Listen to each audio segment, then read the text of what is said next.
Hey everyone, and welcome. If you've ever been on the hunt for a way to help your students build stronger, more powerful paragraphs, you have come to the right place. Today, we're going to break down a really fantastic strategy to help you level up your students' writing. So, does this sound familiar? You assign an essay, you're excited to read it, and what you get back are these paragraphs that just feel a little off. Maybe there's a great quote in there, but has no connection to the main idea. Or maybe the ideas are all there, but they're just kind of jumbled. It's honestly one of the biggest challenges we face as writing teachers. But what if I told you there was a simple, memorable framework that could fix this? Well, there is, and it's a total game changer for student writing. It's called the TIQA framework, and today we're going to dive into what makes it so darn effective. I just love this visual.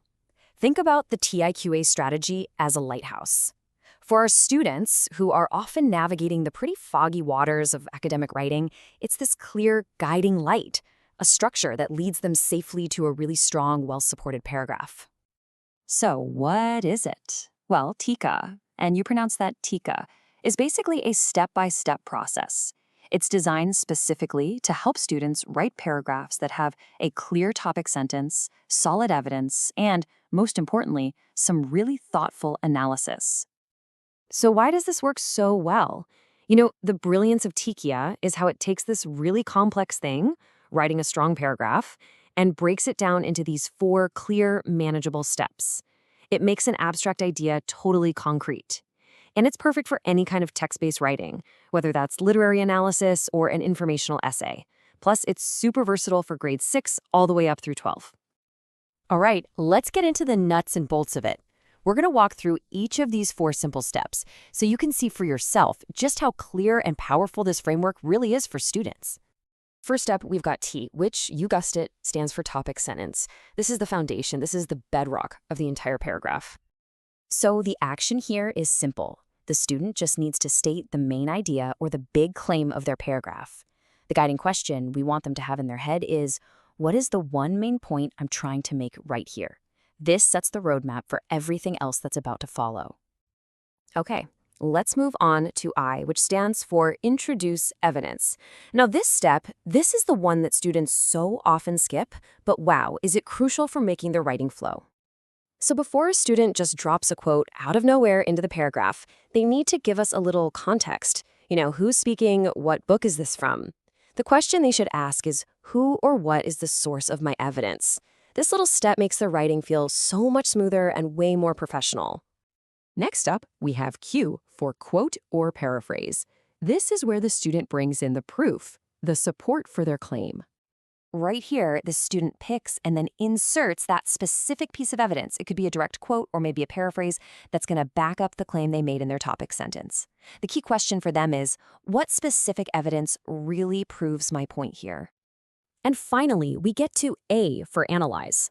And I'm telling you, this is the most important step of all. This is where the magic really happens. The absolute key here is that analysis is not just restating the quote. The real action is to explain how that evidence proves the topic sentence. We want students asking themselves, okay, how does this quote actually prove my claim? What does this evidence really show or mean? This step right here is what separates basic writing from truly sophisticated critical thinking. Okay, so you get the framework. It makes sense. But how do you actually bring it into your classroom effectively? Let's go over a few really practical tips. Here are some fantastic, super practical ways to do this. You could try color coding a model paragraph so students can literally see the T, the I, the Q, and the A. It's amazing how this helps them see what's missing in their own writing. And for students who get stuck, provide some sentence starters. Something like, the author explains for the I part, or this evidence shows that for the A part. It's a great scaffold until they can do it on their own. And this slide just nails it when it comes to feedback. When you're looking at that A for analysis, this is what you're pushing for. You want to move students away from weak analysis, which is really just rewording the quote. What we're aiming for is that strong analysis, where they explain the connection back to the topic sentence. That is the goal. Now, it's really easy to look at a framework like this and just see it as another formula, right? But its real power goes so much deeper than that. Exactly. This is the heart of it all.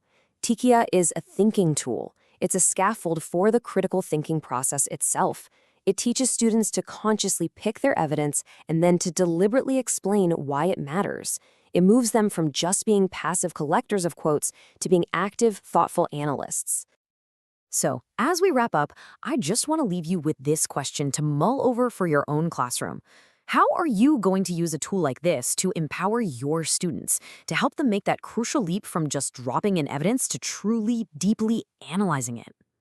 This framework is such a powerful starting point. If you're interested in diving even deeper and you want to find more resources, be sure to check out writingclassroom.org. Thanks so much for watching.